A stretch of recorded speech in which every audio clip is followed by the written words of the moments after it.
press record. Okay, how do I turn it off? You were telling a chief economist.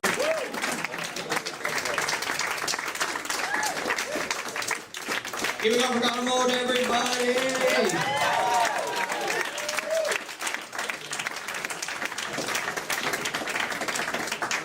Your next act coming to the stage, ladies and gentlemen.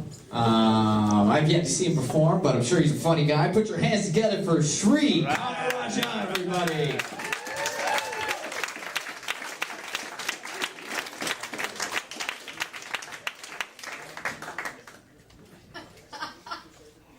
Already? Keep it going. Jenny, by the way, I wasn't invited to your party there, so token Indian guy available? So, put me on the list. So, anyway, I don't know how many of you are married out here. Any married? Yeah. Okay. Maybe you can relate to the others. Maybe a reason why you don't want to get married. So my wife pulls into a gas station and puts diesel in the car. And our car is not diesel. So you know how wives are, right? It's never their fault. You know, so she's going on, so I go, what the hell happened? She's like, well, why is the Shell station having diesel? You know, I'm going, there are taxis, they use diesel. Anyway, she puts it on, then she's trying to blame the attendant, and guess what? At the end of the day, it's my fault. The husband, I should be filling her car with the right gas, not her. So, anyway, so the other day we were coming back from Toronto, and I was a bit tired, so I said, can you drive? It's like, okay. I told her, don't speed, don't get any tickets. So I'm taking a nap, all of a sudden, she hits the brakes, I wake up going, what the hell's going on? I'm looking at a police officer, shit man. And there goes my insurance, there goes my ticket, it's like, fuck, I'm gonna pay him $2,000. Anyway, like, the police officer is yelling at her, get off the road, because she just stopped in the middle of the highway. You know, he's yelling at her, get off the road, and then he goes, I didn't pull you over. I'm like, thank God. And he goes, I wasn't pulling you over, but if you stop, get off the friggin' road. I'm like, okay, that's great. Gets her back on the highway, and she's driving along, and then she's complaining. I was asking, what happened? She's like, oh, well, this woman was tailgating me, so I had to get away. I'm like, well, why don't you try pulling over to the next lane and let her go? What the fuck is this? So, you know, Indian guys, and we're going through security at airport, and like, you know, I don't want to get everybody's thinking I'm Al-Qaeda and trying to blow up the place on the door. So, you know, go through security, I'm telling my wife, don't put any shit in there that I don't want to get pulled over. You know, I don't want any attention on me. Already, they think I'm going to blow up a building with me. So I go through, and all of a sudden, beep, beep, and the guy goes, can you open your bag? I'm like, fuck, what is this? So I open up the bag, there's nail polish remover, there's a nail file. I'm like, oh shit, man, you need this stuff? We already have enough trouble getting through the airport. I don't need any of the additional attention on me. Anyway, that's like crazy. Then you go to the customs guy, and he goes, did you pack the bag yourself? I'm going, well, there's a Middle Eastern guy who knocked on my door. I heard you were traveling, and you want me to pack your bag? I'm like, sure, you know, my wife can pack. Go ahead, pack it up for me. So, yeah, that's what happened. Get in there. Or bend over. So I don't need this shit, man. Like, they go on vacation. You know, my wife brings 10 pairs of shoes, 10 outfits. I get out there, I'm looking for my shorts. Did you wear my shorts? No, there's silence over there. I guess not. Underwear? Nope. Like, what did you pack? What's all this shit? We got 3 bags here, and like, oh, I forgot. 10 dresses. Anyway, I don't know, I could just give up. The other day, you know, like, they don't take care of you. They bring all the stuff to, you know, 3 bags of clothes and shoes and pants and everything else, and I can't even find shorts. So, you know, like a guy from a hot country, I like to have some shorts. Anyway. So, anyway, I ended up driving around. In Ottawa, I don't know whether you've noticed, they're starting to build these big medians now. You know, they tell you when to turn left. You know, green light and red light doesn't work anymore. The city planners in Ottawa think they gotta tell you when to turn left, so I'm having breakfast waiting for a friggin' light to turn left. You know, you can't turn left when you feel like it. If some idiot gets into an accident, now everyone else has to pay the price.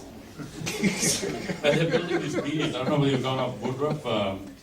It's ridiculous. The medians used to be this big. Now it's like this big. Like some idiot is trying to drive over these medians or something. It's like, oh my God. So I'm following my GPS, which is great, and then just turn left, and I'm looking, there's a freaking median here. Oh, how do I turn left? So I keep going, I end up in Quebec.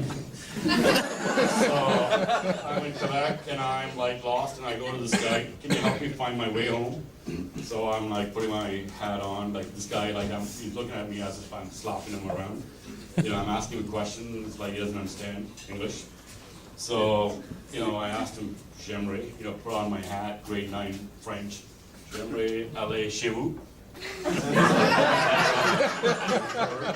want to go to my house? Oh, shit, I got the wrong French. J'aimerais aller chez moi. Okay, afterwards, figured that out. And then he's still looking at me, I'm slapping him. Doesn't want to give me an answer. All I hear is, wah, wah, wah. What's with the duck sounds? He can't say we, which is 3 letters. He's like, wah, wah, wah. What the fuck is with the duck sounds, you know? After a few minutes of J'aimerais aller Nepin, Barhaven, nothing works.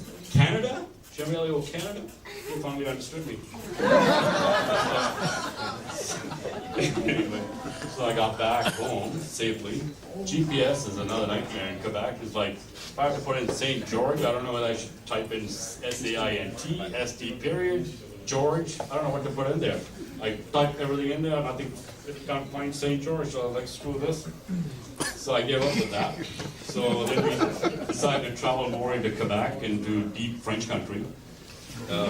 Somewhere in Trois-Rivières, and traveling around, end up in this hotel. Nice place in Sacagawea. So I went there asking, looking at the menu, and like I couldn't figure out what's on the menu, so it's all in French. So I asked the waitress, she doesn't understand French, I mean English. So I'm like, you know, grade 9 French, can't figure out what this is. Get one of the customers there to translate, and then they tell me there's elk, emu, partridge. So what the, I'm the basic meat guy, you know? Reading this and going, what the hell, partridge is usually on a Christmas tree or something? I don't know. I don't know. Elk? Okay, I get that. Emu? That's not even native to Canada, is it? Like Australian or something? I don't know. What the hell are you serving here, man? So salmon. Okay. Salmon chaque jour. So every day I ate salmon. And then my friends, they're like meat eaters, blood rare, beef and all this stuff. And I'm like, you know, Mad Cow, ever heard of that, guys? So they're like ordering beef, blood rare. I'm like, why don't you just go into the field and bite a cow? Jeez, man, like Mad Cow and all this. Like, in Canada, you got like bird flu. You can't eat chicken or pork. I mean, chicken or turkey. Mad Cow, no beef. Bird flu. Mad Cow, West Nile, you can't even go outside. It's like, what the hell's going on in this place? Anyway, so I see a lot of single guys here. I got some advice for you. I know one married guy here, right? So single guys and married guy can relate to me here. There are certain things you guys have to learn. You know, it's nice to have a nice blonde, blue-eyed blonde, 110 pounds, or you know, brown-eyed brunette, 110 pounds, all that stuff you put into Match.com and Lava Life and look for that perfect match. Forget all that shit. Here's some good advice for you guys. Let's find out what temperature she likes. What temperature do you want to set the thermostat at? You know, that's a great nightmare. You know, if she wants it like 18 degrees, I'm like, I'm in, what am I, in, like Canada or something? Turn up the friggin' heat. You know, so temperature is one thing, then you gotta ask the other question. You like 3 hours of sports? Like any sports? Right? She doesn't like sports, you know, you gotta move on. You know, and then you like to host football parties? No? Okay, I guess next. You know, the other thing is, you like to cuddle? You know, guys don't want to get cuddling, right? Just keep me away, keep away, let me sleep. When we're in bed, I want to sleep, other than the fooling around part. But just, you know, trying to sleep, you want to sleep. The other question to ask is, you like to sleep straight or in an angle? You know, this is all kind of shit you gotta work out, man. I'm telling you, you think this is funny, it's not. You know, you gotta sort out all this stuff. The other question to ask is, are you right all the time? If that's the wrong answer, move on to the next chick. you know, I have kids, and Time. it's a challenge to go. Time.